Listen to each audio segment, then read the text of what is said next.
주가 지금으로 우리나라로 치면 뭐 경상북도, 경상남도, 뭐 전라남도 이런 느낌이거든요. 이 주를 통일한 1라운드에 승리를 거둔 인물들이 어떤 인물들이 있는지 하나하나 좀 말씀드리도록 하겠습니다.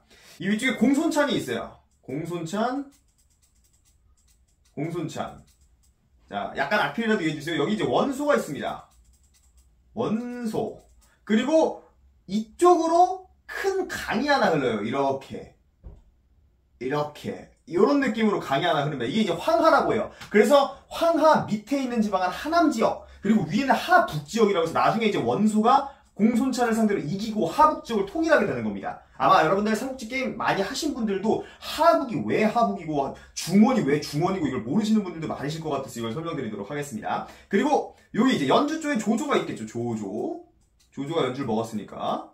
그리고 여기는 도겸, 서주에 도겸이 있습니다. 그리고 형주에는 유표가 여기 이렇게 있어요. 그리고 이쪽에 강이 하나 더 크게 흘러요. 이렇게. 이건 이제 양자강입니다. 그래서 강남 지역은 이 강의 남쪽이라고 해서 강남이라고 하는 거예요. 그리고 여기 나중에 손책이 들어와요. 손책. 그리고 이쪽에는 원술이 있습니다. 약간 강을 끼고 있죠. 이쪽 장안 쪽에는 동탁의 다음 세력 이각박사가 있어요. 이각만 쓸게요. 이각. 요렇게 있습니다. 그리고 이쪽에 아직 등장하지 않은 쪽인데 이주는 이때 유장이 관리하고 있어요. 유원의 아들이고 이쪽은 나중에 유비가 입촉을 하고 총나라를 세우는 그 지역이 됩니다. 아직은 등장하지 않아요. 여기 이제 유장이 있고요. 이쪽에 이각 뒤쪽에는 군벌들이 많습니다. 자, 여기에 이제 마등, 뭐 한수 이런 군벌들이 있고요. 한중에는 장로. 네. 그림을 좀 제가 잘 못 그렸는데 컴퓨터라서 이런 느낌이라고 보면 돼요. 요 군벌들이 이제 1라운드에서 승리를 거둔 군벌들이라고 말씀드릴 수가 있는데 지금 보시면 조조가 가장 중앙에 위치하고 있잖아요. 가장 중앙에 위치하고 있다는 것은 꿀땅이라고도 볼 수 있지만 돌려 말하면 모두에게 위협이 가해지는 땅이 될 수도 있는 거예요. 왜냐? 중앙에 있는 평야, 꿀 떨어지는 땅을 모두가 취하고 싶어 할 겁니다. 왜냐면 이쪽을 통해서 어디든 갈 수가 있거든요. 이 조조가 위치한 지역이 가장 좋은 지역임과 동시에 가장 위험한 지역. 1라운드, 우리 동네를 다 토벌했어. 나가려면, 더 큰 곳으로 나가려면 교통의 요지를 먹어야 되잖아요. 일본이 중국을 제압하기 위해서 우리나라를 먼저 침공한 것과 같은 이치입니다. 그래서 조조가 가장 위험한 위기에 처해 있는데 조조는 여기서 생각을 달리하죠. 승부사 기질이 있잖아요. 괜히 조조가 이 모든 곳을 토벌하는 게 아닙니다. 위험할 때 방어 태세를 취하는 게 아니라 가장 좋은 방어는 선공이다.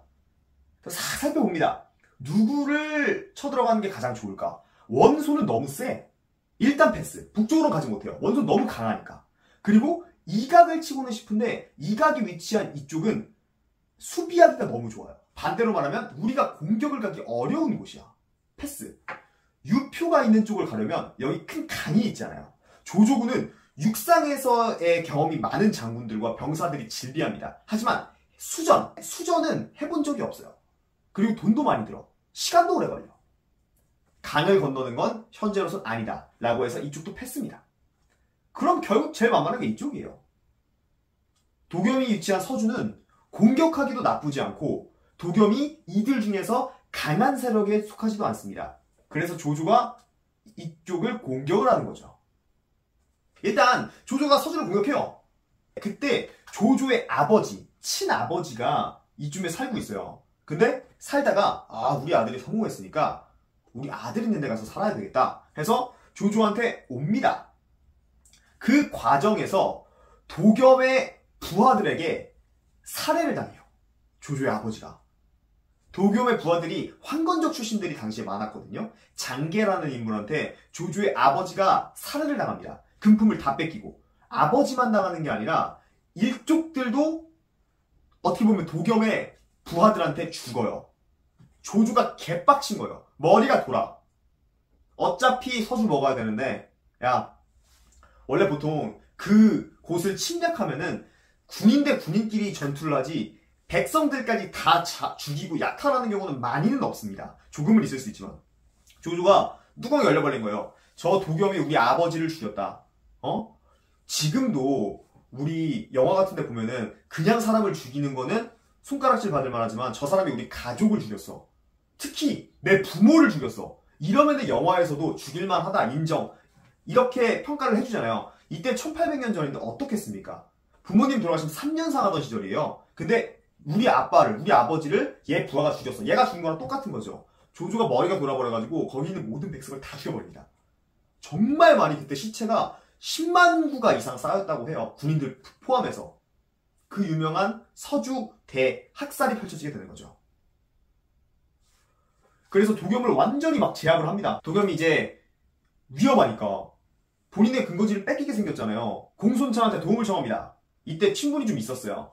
그래서 공손찬이 당시에 유비가 공손찬의 밑에 있었어요. 그래서 유비를 보내서 서주를 도와줘라 하고 유비를 보내버려요. 그런데 유비가 머리를 써서 이 서주를 본인의 것으로 먹어버리죠. 굉장한 사람인 거예요.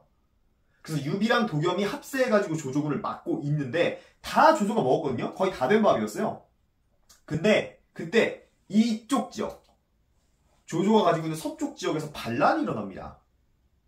네. 당시에 이 장막이라고 하는 조조의 중마고우가 있었어요.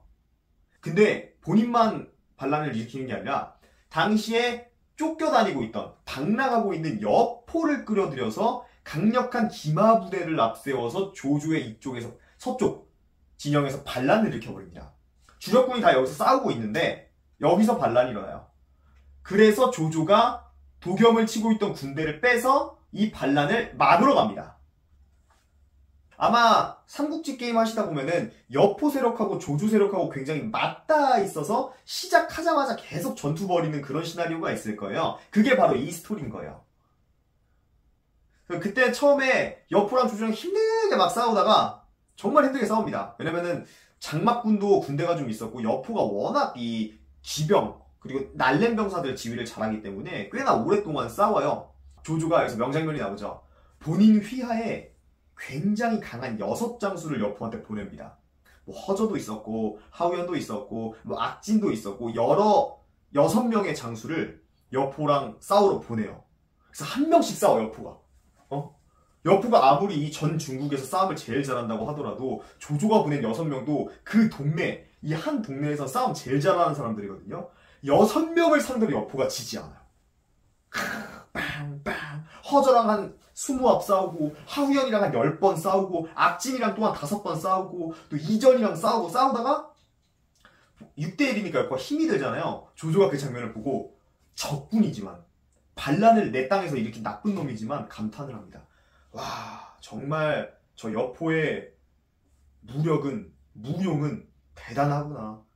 내가 가장 아끼는 6명을 보냈는데도 대등하게 붙는구나 라고 생각을 해요. 그만큼 여포를 인정합니다, 조조가.